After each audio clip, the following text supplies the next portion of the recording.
Okay, तो इस series के पिछले पार्ट्स में हम बात कर चुके हैं आईपी के बारे में और मैक एड्रेस के बारे में, उनका क्या रोल है नेटवर्क के अंदर, डिवाइसेस को आइडेंटिफाई करवाने में और वो सब। अभी तक हमने इंडिविजुअल्स की बात की है, डिवाइसेस की एंड इंटरफेसेस की।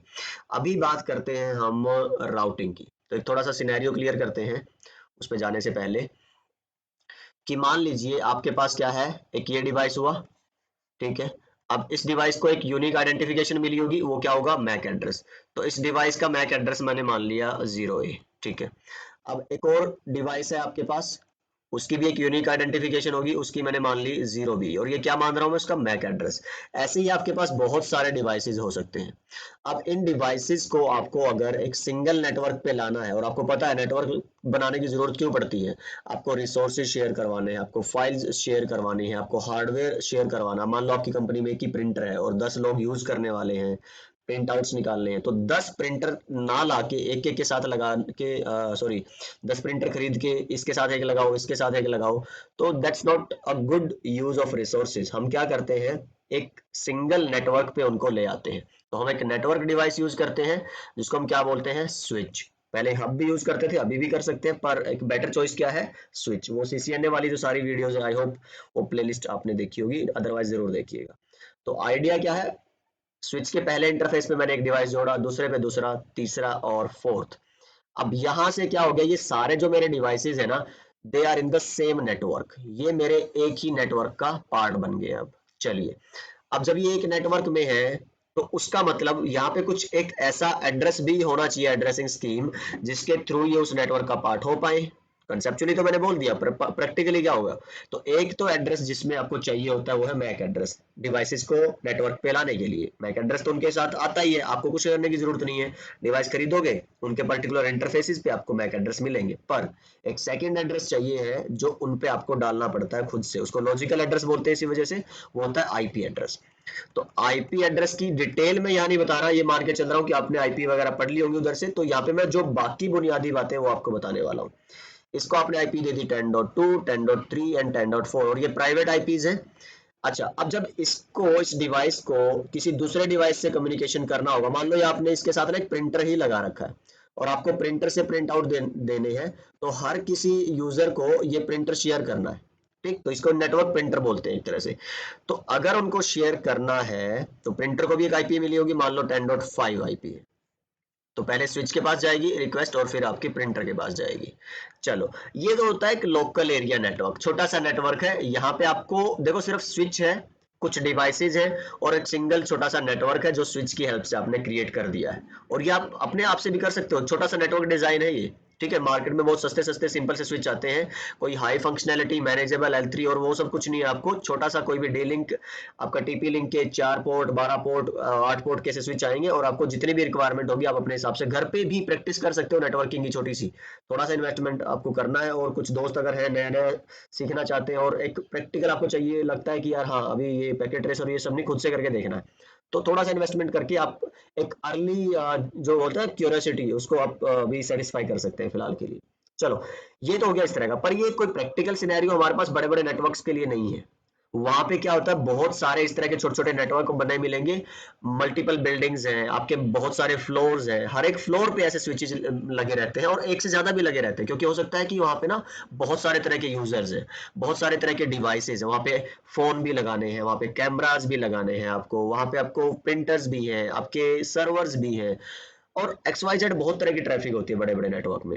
अच्छा, अब वहां पे बात आती है क्या, कि आपको मल्टीपल सबनेट्स को एक दूसरे के साथ जोड़ना रहता है, ठीक है। पर अगर सपोज करो आप इसी तरह का एक नेटवर्क बनाते हो, देखो राउटिंग की जो बेसिक नेसेसिटी है वो मैं आपको एक बार बता देता हूं, कि आप लैन में हो फिलहाल, वैन में नहीं जा रहे, और वैन की मैं बात कर भी नहीं रहा हूं, ठीक है। अभी छोटी छोटी बातें करते हैं, बड़ी बड़ी बातों तक नहीं पहुंचते। एक लोकल एरिया नेटवर्क आपने बनाया, अब आप कहते हो कि बॉस मेरी जो जरूरत है वो 4-5 यूजर तक की नहीं है, मेरे 1000 यूजर्स हैं, पर मेरी जरूरत ये है कि ये मेरे खुद के यूजर हैं, ठीक है। तो मैं क्या इनको लेयर 2 पे रख सकता हूं, लेयर 2 का मतलब क्या हुआ, स्विच और लोकल एरिया नेटवर्क। तो लैन और स्विच जहां पे आए तो आप उसको बोलते हो लेयर 2, ठीक है। और जहाँ पे सारा जो काम है, जो फॉरवर्डिंग है, जो आपका कम्युनिकेशन है, वो किसकी हेल्प से होता है? MAC address. MAC address in the sense कि ऐसा नहीं है आपको आईपी नहीं चाहिए होगी, जो आपके एंड में डिवाइसेज है उन पे तो आपको आईपी भी चाहिए थी, याद है 10.1 10.2 इनके अपने मैक एड्रेसेस में थे।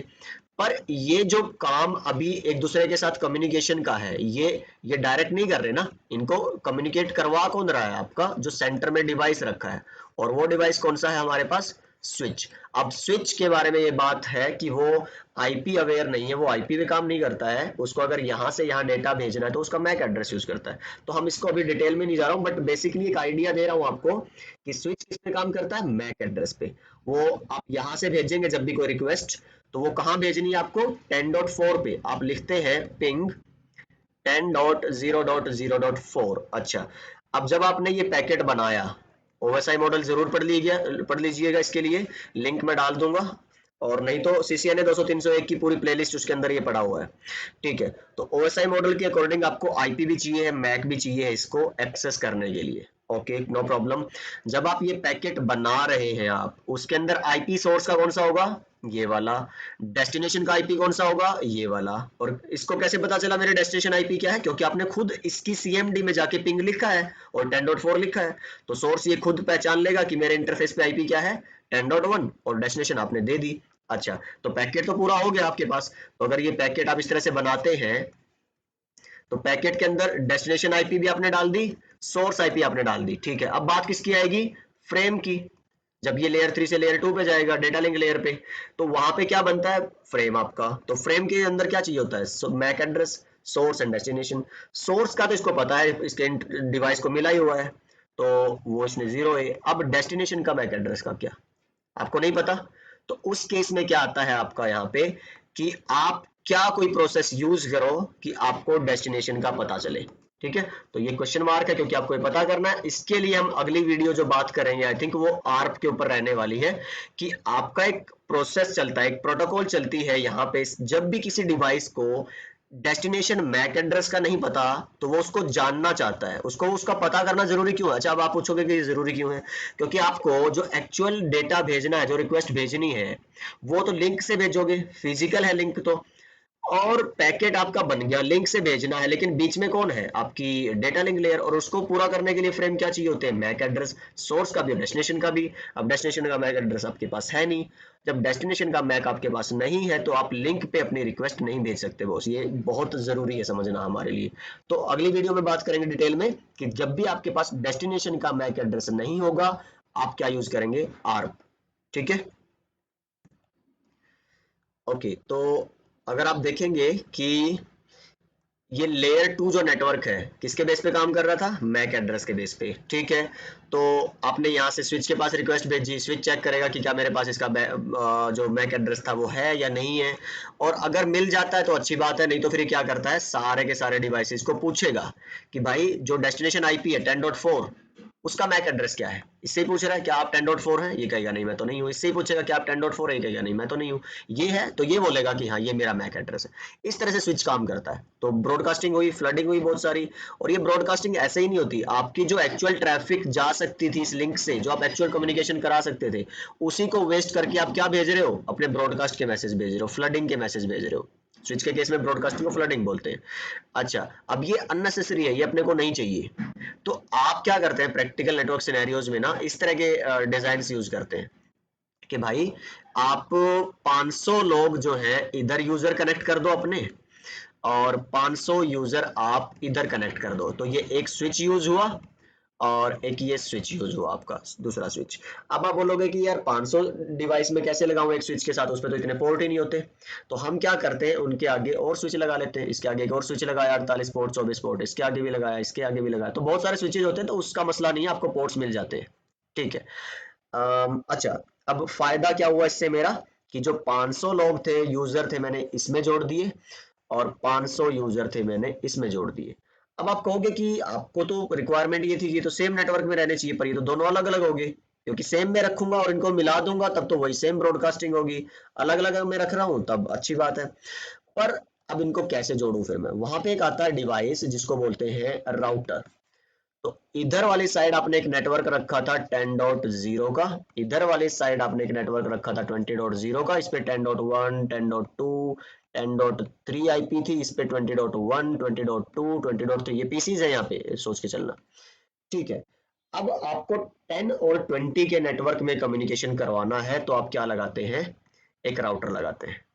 ठीक है, राउटर का अभी क्या काम क्या हुआ, बेसिकली दो अलग अलग नेटवर्क्स के बीच में कम्युनिकेशन कराना, इसीलिए राउटर को क्या बोलते हैं, इंटर नेटवर्क डिवाइस या इंटर नेटवर्किंग डिवाइस, कि ये अलग अलग नेटवर्क को कम्युनिकेट करवा सकता है। बेसिकली बता रहा हूँ, कोई प्रैक्टिकल और वो सब नहीं। अब अगर आप एक्सपेक्ट कर रहे हो ना, इसका मकसद जो है इन क्लासेस का या इन वीडियोस का, आपको प्रैक्टिकली नहीं थ्योरेटिकल आपके माइंड में वो इमेज क्लियर करना है। मैंने आपको पहले ही बताया था, प्रैक्टिकल्स तो आप सीसीएनए वाली सीरीज में जाकर देख ही सकते हैं, सब कुछ पड़ा हुआ है। अच्छा, यहां तक आपका आ गया, राउटर पिक्चर में आया ब्रॉडकास्ट के साइज को कम करने के लिए, मल्टीपल ब्रॉडकास्ट डोमेन्स बनाने के लिए।